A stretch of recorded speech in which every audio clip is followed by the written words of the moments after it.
Welcome, and thanks for joining me today on Mortgage Manager Playbook, a podcast for sales leaders who want to improve their team's sales performance and originate more loans. I'm Pat Sherlock, your host. Today's topic is social media for loan originators. I have the perfect expert, Tim Pascarella. Tim is president of Ross Mortgage and also is a top producer. Tim has had a long career within mortgage banking as a top producer. Hi, Tim. Hey, Pat, thanks for having me. Well, this is a perfect topic. And of course, you're all over social media, so I knew you were the perfect person to ask. But before we jump into the main topic, let's talk about how did you get into the world of mortgage banking? Oh, that's a really good question. Well, truth be told, I was in logistics. I was in a trucking company Mhm. and they did a swoop of layoffs, and they did a swoop of layoffs 3 days after I bought a wedding ring to ask my now wife of actually 20 years on January 17th of this month to marry me. So that wasn't good. So long story short, her brother-in-law at the time, now my brother-in-law, introduced me to someone at Ross Mortgage, actually, Okay. 22 years ago. And bada boom, bada bing, here I am. And I liked it. I got in as a loan officer assistant, accidentally was given my bosses at the time's pay stub, took a look at the number, and knew right away that I needed to be an originator and not an assistant. So there you go. The rest is history.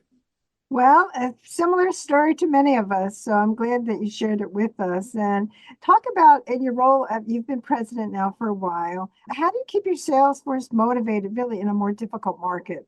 Another really good question. So, keeping them motivated is tough. I think the biggest thing that I try to do is keeping them engaged in what's happening today. I think the hardest thing that we as executives and we as sales leaders have to do is trying not to teach what got us here, because what got us here won't get us where we want. So Mhm. I think it's when the executives and leaders of companies stop educating themselves and training themselves, I feel like that's when trouble can start happening.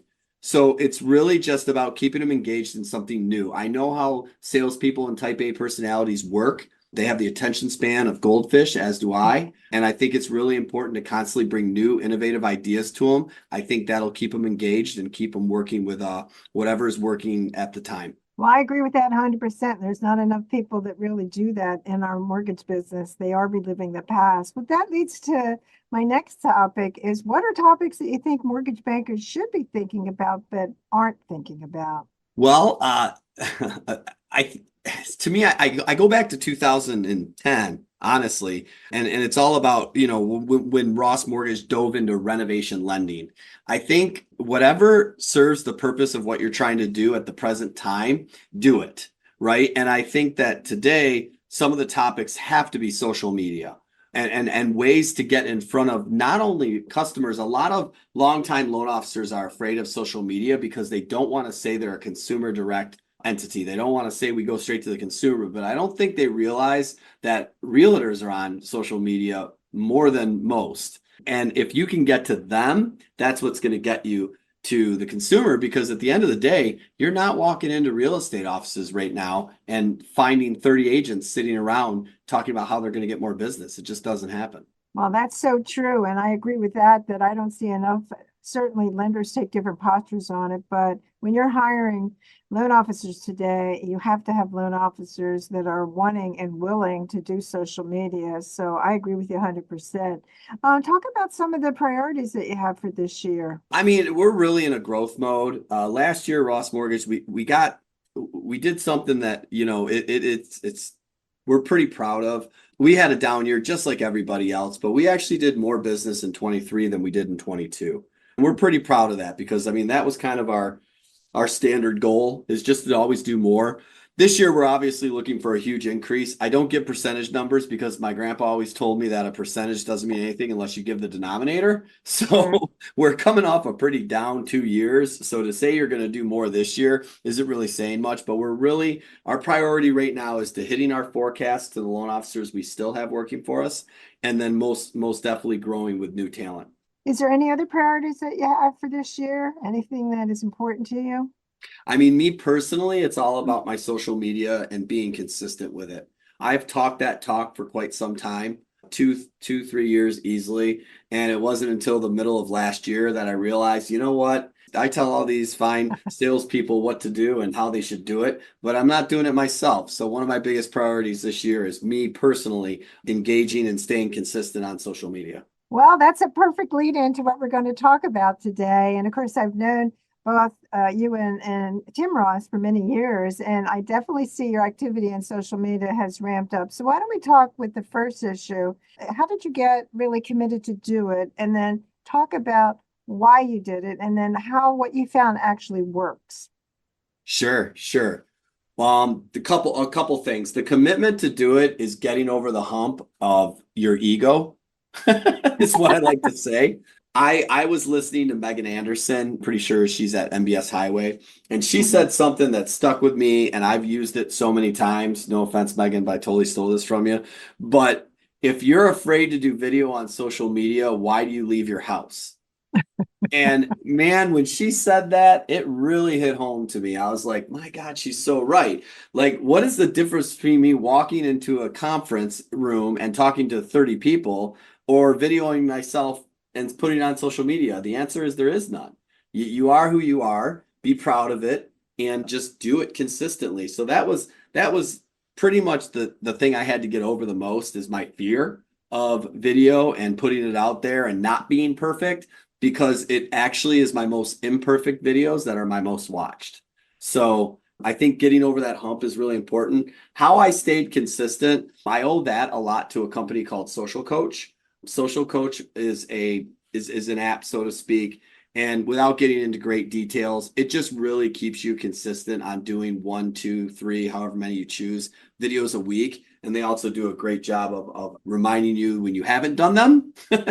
And just having something out there that is a constant reminder that you got to do things is really cool. And then the biggest thing is don't overthink it, right? Mhm. A lot of times when you're about to do videos, especially for me, my biggest fear was, well, I don't want to sound stupid. Okay. But the only problem is I'm not speaking to 30 people who do my job. I'm speaking to 30 million people who don't have a clue what I do. So just don't overthink it, keep it simple, keep it educating and keep training and good things will happen. So, Tim, talk about, and I know when I talked to you the other day, is that you spoke about the topic of how you decided to move into the education realm of it and how that all had a different impact with it. So, talk about what you originally were kind of doing, and then talk about how did you move that really the sweet spot is education. Yeah, absolutely. So when I first started doing it, I was like, I was way too technical.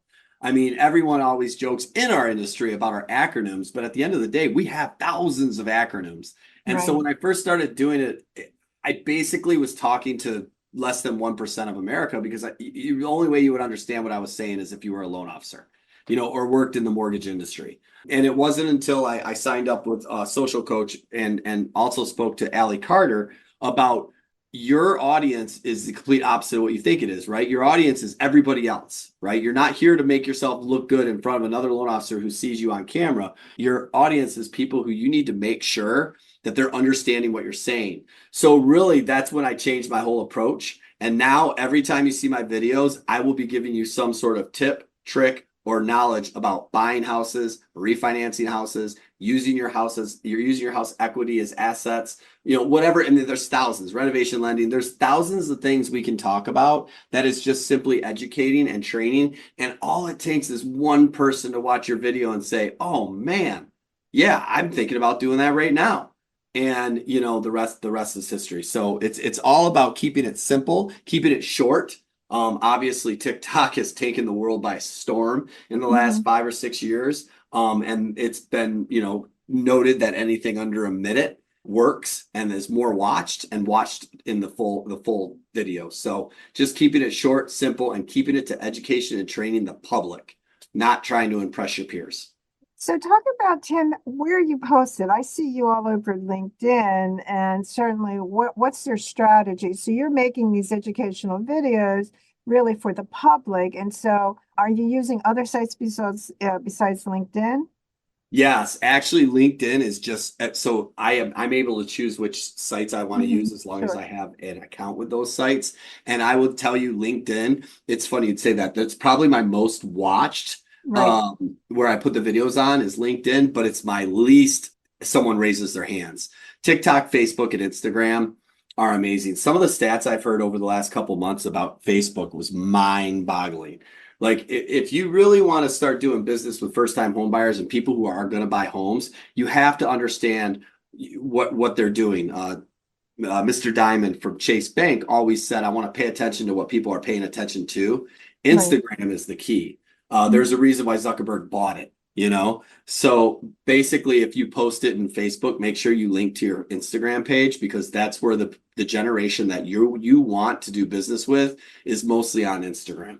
So how do you track, in other words, talk about how do you track, and maybe we should go back to my first question really is, so when you're recording this, you're recording one time and then you're posting on these different channels. Are you, in other words, taking the original contact, and if you use TikTok, you only can do it like for 10 seconds or so. So how does the mechanics work for you?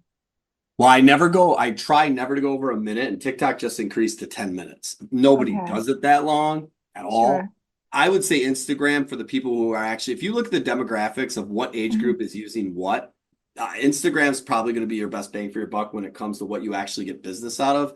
TikTok, you just want to be on there because why not? Okay. But TikTok, I do one video, post to all four at the same time through Social Coach, and whatever happens, happens after that. So what has been, and I know when you were talking to me before, is that the type of reception you've had, so you obviously are tracking the audience numbers. What's that really looking for you? And now, how often have you, what has been the time frame that you switched from what you were doing before to now this education mode? Probably I would say end of November of last year. So maybe like and that probably beginning of November is when I changed, and the response has been really good. Now, why I say Instagram is more important for people who are doing what we're Mhm. trying to do than TikTok is once I switched to education mode, to be honest with you, my TikTok views have gone down, but the Instagram and the LinkedIn have gone way up. So Mhm. I think that again, it's all about demographics and who's on it. I mean, my 8-year-old looks at TikTok. She could care less about how much equity we have in our home. You Right. know, so Sure. I think it's important to post in all of them because I'm a big component of you never know. Yeah, sure. Um, but it's been about 60 days and the response has been really good. So in your inner circle, because all of us are connected to our inner circle, you're gonna get yucked around for the first couple weeks, but then you just keep doing it, and all of a sudden you're gonna have the same person that was joking around with you when you first started doing it be like, hey, how low did rates go? Or hey, how much equity do you think I have in my house? All of a sudden they go from joking around to, hey, could you help me? Because I might need it. So it's I tell everyone this all the time. I say activity breeds activity, Hmm. and be consistent. Those are the two biggest things I'll tell you about Hmm. social media. It doesn't matter if you're good, not good, whatever. I mean, obviously say the right things and all that good stuff, but just be consistent and it'll start to work. And it takes time. So, Tim, also talk about, so when you're recording this, you're obviously doing it once and then posting on, I assume you're using a scheduler.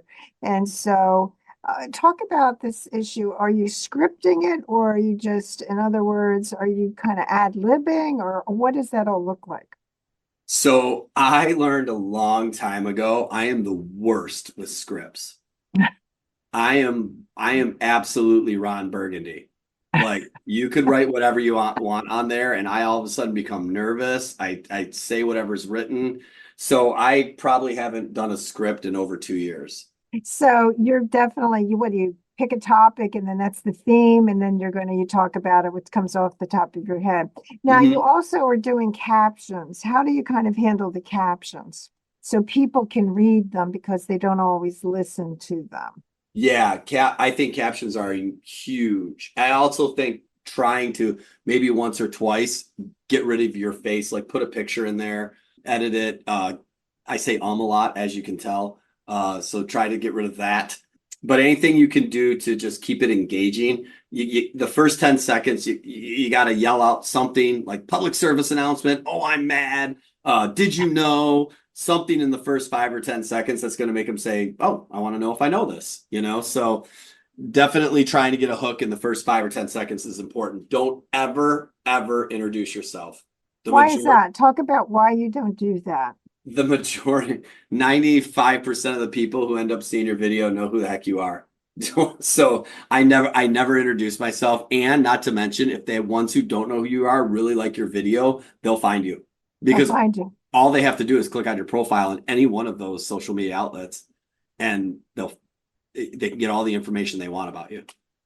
So when you're looking at the edit, do you edit or not? In other words, whatever it is what it is, and go on to the next one.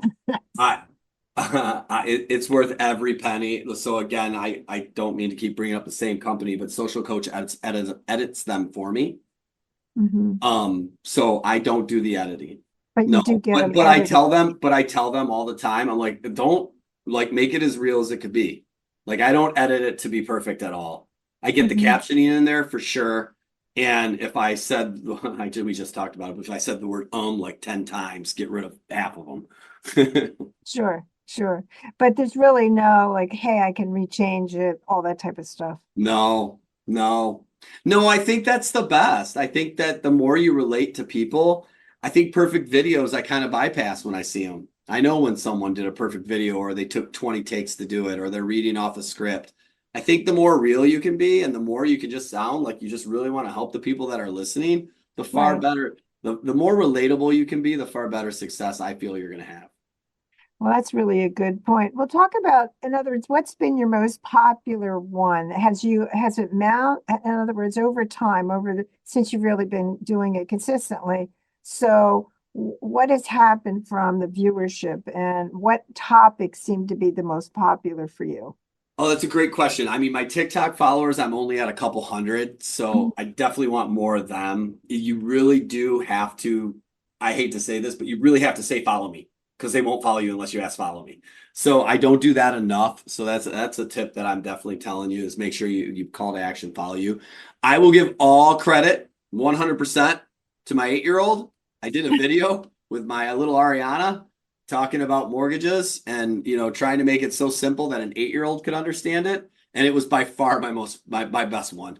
So she's a rising star in the video world. 100%. This girl she could probably edit my videos if I had her. So talk about from the standpoint of, so how often, it seems like you're posting, is it every day or do you have a time frame of when basically you're posting? I definitely don't do it on the same days or anything like that, but I try to do 2 a week. That's what I try to do. Now I post verbiage, try to do every day, but videos I try to do twice a week. For me, it was all about coming up with something that's realistic. There's Mhm. zero chance I would do it every day. Now, maybe if it becomes successful, I will, and that's Mhm. great. But I'm all about like I'm not the guy on January 1st that puts some resolution out there that there's 0.0 chance I'll do, right? So I Sure. was like, let's try twice a week, be consistent with that. And if I can be consistent with that, then maybe up it to 3. But I started off kind of, just twice a week and then always doing obviously verbiage. Right. And so when you're talking verbiage where you're posting other things written, basically, is what you're Yes. talking about. Okay, Yes. so in addition to the video side of it. And so let's talk about, before we have to wrap it up, the realtors, have they been attracted to these videos, or what has it helped in that type of marketing? You know what it really helped with, and that's another really good question, is it helped with when I send them personal videos. So my realtors get a personal video every Friday. I send them a video like I call it the Friday update. I always end with I'm working this weekend. If you need to get a hold of me, feel free to reach out. But I feel like my videos online, since I started doing my videos online, I feel like my open rate and my watch rate on the videos that I send Friday to my realtors has gone up. Oh, So okay. it's almost like, okay, you're clearly not watching my videos when I email them to you. However, if I go to social media and you're almost forced to see them because we're friends, we're connected, and it's going to be Yeah. on the top of your algorithm. Maybe if I do really good on those, you'll watch my Friday videos, and my Friday videos have definitely gone up since I started posting online. And so your Friday videos, what's the focus on those? Oh, it's just something I do for the agents where I try to give them some sort of a market update in the last week. What happened? I mean, obviously the Fed coming out CPI, unemployment, whatever's affecting mortgage rates that week. I wait till Friday afternoon, get all the data of what's been said, and then just kind of do a mortgage recap of the week every Friday. And then I'll be honest with you, the 1000% reason I do it is simply for the last 10 seconds to tell them I'm working over the weekend. And if they need a pre-approval, give me a call. Okay, that's really smart. So time has flown by. I have to have you come back and talk some more about it. And so, but what would be a couple of the key points that you want to share with our listeners today? I mean, if you're going to choose to be on social media, the two things that I talked about, one in the beginning and one at the end, one is just throw your ego aside.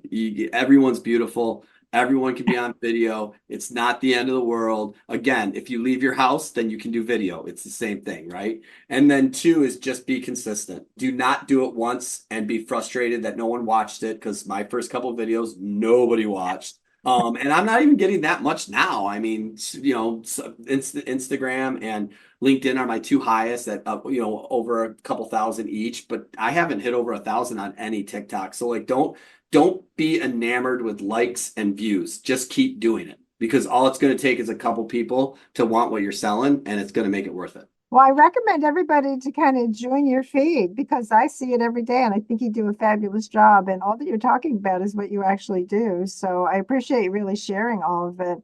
And certainly, Tim, thanks for, again, giving all the wisdom on this particular topic. It's the way of mortgage origination for sure. Thanks for listening to the podcast today. You can catch up on all our episodes at www.patsherlock.com and subscribe. Thanks so much, Tim. It was an honor. Thank you. Thanks for listening to Mortgage Manager Playbook. You can catch up on all our episodes by subscribing to receive each week a new show.